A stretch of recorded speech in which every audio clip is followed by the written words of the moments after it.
जब भी लोग डॉक्टर अपॉइंटमेंट ये वर्ड सुनते हैं तो कुछ लोगों को डर लगता है, कुछ लोगों को एंजाइटी होती है, कुछ लोग खुश भी होते हैं अगर उनके रिजल्ट्स अच्छे हैं। मैं doctor Sumit Srivastava Life Bliss इस वीडियो में आपको बताऊंगा कि डॉक्टर के अपॉइंटमेंट से पहले और अपॉइंटमेंट के दिन पर क्या क्या चीज़ें ध्यान में रखना चाहिए। पहली चीज़ है make a list of your concerns और क्वेरीज। अपने डॉक्टर के पास अपॉइंटमेंट पर जाने से पहले हमेशा एक चीज़ों की लिस्ट बना ले कि आपके कंसर्न्स क्या क्या हैं, आपके सिम्टम्स क्या क्या हैं, आपको किन चीज़ों की तकलीफ पहले नहीं थी और अब आ गई है। उस लिस्ट में आप ये भी इनकॉर्पोरेट कर सकते हैं कि आपको डॉक्टर के पिछले ट्रीटमेंट से कोई तकलीफ हुई है या नहीं। बाई चांस आप ये सब लिस्ट बना के नहीं जाते तो क्या होता है, आपका भी टाइम वेस्ट होता है और डॉक्टर का भी। और अल्टीमेटली क्या होता है, घर जाके याद आता है अरे इस चीज़ के बारे में तो मैं पूछना रह ही गया, फिर आपको फ़ोन करना पड़ता है, फिर डॉक्टर अवेलेबल नहीं होता, so everything becomes very messy. इसलिए लिस्ट बनाना अनिवार्य है। नेक्स्ट इंपॉर्टेंट चीज़ है carry all your old and new files. जब भी आप डॉक्टर के पास जा रहे हैं और बाई चांस वो डॉक्टर की फर्स्ट विजिट है तो अपने प्रीवियस सभी डॉक्टर के कंसल्टेशंस को साथ में ले जाइए। पुराने जो भी टेस्ट हो गए हैं वो ऑर्डर में डेट के हिसाब से फाइल में लगा के रखिए और अगर पॉसिबल है तो आपकी एग्जिस्टिंग मेडिसिन भी ले जाइए साथ में। अगली इंपॉर्टेंट चीज़ है to bring along a friend और फैमिली मेंबर। जब भी आप डॉक्टर के पास जा रहे हो और अगर वो आपके डॉक्टर की फर्स्ट विजिट है तो हमेशा अपने फ्रेंड या फैमिली मेंबर को अपने साथ ज़रूर ले जाएं। इसका सबसे बड़ा फ़ायदा ये होता है कि अगर डॉक्टर के साथ कम्युनिकेट करते वक्त आप किसी इंपॉर्टेंट चीज़ को बताने में भूल जाएं तो वो उस टाइम पर पिच इन करके गाइड कर सकते हैं आपको। एक एडिशनल फ़ायदा रिलेटिव या फ्रेंड का ये हो सकता है कि वो डॉक्टर के साथ कम्युनिकेशन करते वक्त पेशेंट का इंटरप्रेटर बन सकता है, क्योंकि कई बार जब डॉक्टर और पेशेंट का आपस में कम्युनिकेशन हो रहा होता है और अगर एक लैंग्वेज बैरियर होता है तो उस पर्टिकुलर लैंग्वेज बैरियर को सॉल्व करने के लिए एक इंटरप्रेटर बड़ा रोल प्ले कर सकता है। अगली चीज़ जो ध्यान में रखना है वो है टू बी पेशेंट। जब भी आप डॉक्टर के पास अपॉइंटमेंट के लिए जाते हैं ध्यान रखिए कि आपके आगे जो पेशेंट गया है उसके मन में भी बहुत सारे डाउट्स हैं जो डॉक्टर सॉल्व कर रहा है। बहुत बार कुछ पेशेंट्स इम्पेशेंट हो जाते हैं जिसकी वजह से उनका टेम्पर हाई होने लगता है और जिसकी वजह से सबसे बड़ा प्रॉब्लम ये होता है कि जब वो डॉक्टर के पास एक्चुअल कंसल्टेशन के लिए पहुंचते हैं कुछ चीज़ें वो पूछना भूल जाते हैं, उनका मन कहीं और होता है। Next important thing is to schedule an appointment. हमेशा कोशिश करें कि आपके ट्रीटिंग डॉक्टर के पास जाने से पहले प्रायर अपॉइंटमेंट ले लें। इसका सबसे बड़ा फ़ायदा ये होगा कि आप, आपके ट्रीटिंग डॉक्टर और हॉस्पिटल के स्टाफ कोई भी हैसल या डिस्टर्ब नहीं होंगे।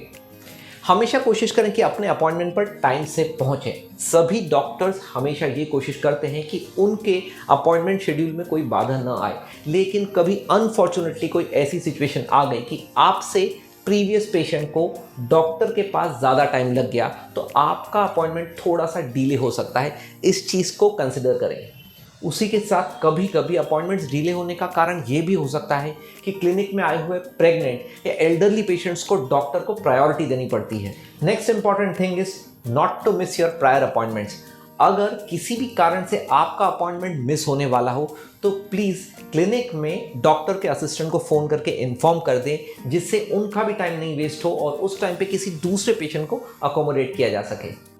अगली चीज़ is to be honest with your doctor. जब भी आप आपके ट्रीटिंग डॉक्टर के पास जा रहे हैं उन्हें ऑनेस्टली अपनी सभी हैबिट्स, अपनी कोई मेडिसिन अगर स्किप हो गई हैं, कोई टेस्ट अगर आप नहीं कर पाए हैं तो ऑनेस्टली बता दीजिए। कुछ लोगों को लगता है कि डॉक्टर उन्हें डांट देंगे या डॉक्टर उन्हें जज करेंगे तो वो बातें छुपाते हैं, लेकिन ऐसा करने से सबसे ज़्यादा नुकसान पेशेंट का ही होता है। Next important thing is to inform about allergies. अगर आपको कोई भी मेडिसिन की प्रायर एलर्जी की हिस्ट्री है तो अपने ट्रीटिंग डॉक्टर को अवश्य इन्फॉर्म कर दें सो दैट आप अपने आप को बड़े प्रॉब्लम में फंसने से बचा सकें। ये बातें तो हो गई कि डॉक्टर के अपॉइंटमेंट के दौरान किन चीज़ों का ध्यान रखना है, लेकिन कुछ स्पेसिफिक चीज़ें हैं जिनके बारे में मैं रिक्वेस्ट करना चाहूँगा जो डॉक्टर के अपॉइंटमेंट यानी कि कंसल्टेशन के वक्त हमें अवॉइड करना चाहिए। तो पहली चीज़ है avoid discussing non health related matters. अपने ट्रीटिंग डॉक्टर के पास पर्सनल या फैमिली मैटर्स डिस्कस न करें। एज ए डॉक्टर मैं कई बार देखता हूँ कि पेशेंट अगर हस्बैंड है तो वो कंप्लेंट करता है अरे डॉक्टर मेरी वाइफ सही तरीके से खाना नहीं बनाती, वाइफ बोलती है अरे हस्बैंड को ये एक्सरसाइज नहीं करती, तो अल्टीमेटली वो एक ब्लेम गेम शुरू हो जाता है जिसे हमें अवॉइड करना चाहिए। Next, avoid phone calls. पूरी कोशिश करें डॉक्टर के कंसल्टिंग रूम में घुसने से पहले अपने फ़ोन को साइलेंट मोड पे डाल दें। अनलेस एंड अनटिल बहुत ज़्यादा इमरजेंसी कॉल है तो ही अटेंड करें, जिससे आपका क्लिनिकल डिस्कशन इंटरफियरेंस मोड में नहीं जाए। एक आखिरी चीज़ जो अगर अवॉइड कर सकते हैं तो अवश्य करें, बहुत छोटे बच्चों को कंसल्टिंग सेशन के दौरान नहीं लाएं, क्योंकि एज अ प्रैक्टिसिंग डॉक्टर मैंने कई बार देखा है, जब भी छोटे बच्चे बहुत ज़्यादा कंसल्टिंग रूम में गड़बड़ करते हैं तो पेशेंट का थॉट प्रोसेस इंटरफियर हो जाता है। इवन कई बार डॉक्टर भी कुछ इंपॉर्टेंट चीज़ें जो पेशेंट को बताना चाहते हैं वो भी रह जाती हैं। समटाइम्स न्यूक्लियर फैमिलीज़ में ये चीज़ मुश्किल हो जाती है, लेकिन कोशिश करें अगर इस चीज़ को अवॉइड कर सकते हैं तो ज़रूर करें। तो उम्मीद करता हूं दोस्तों आपको ये वीडियो पसंद आया होगा। आपका कंसल्टिंग सेशन डॉक्टर के साथ एक अपॉर्चुनिटी है एक कम्युनिकेशन प्रोसेस स्टार्ट करने का और उसे एक नई सिरे पर लेके जाने का। हर डॉक्टर की ये कोशिश होती है कि आपको वो पूरी तरीके से हेल्प कर सके और आपकी लाइफ बेटर बना सके।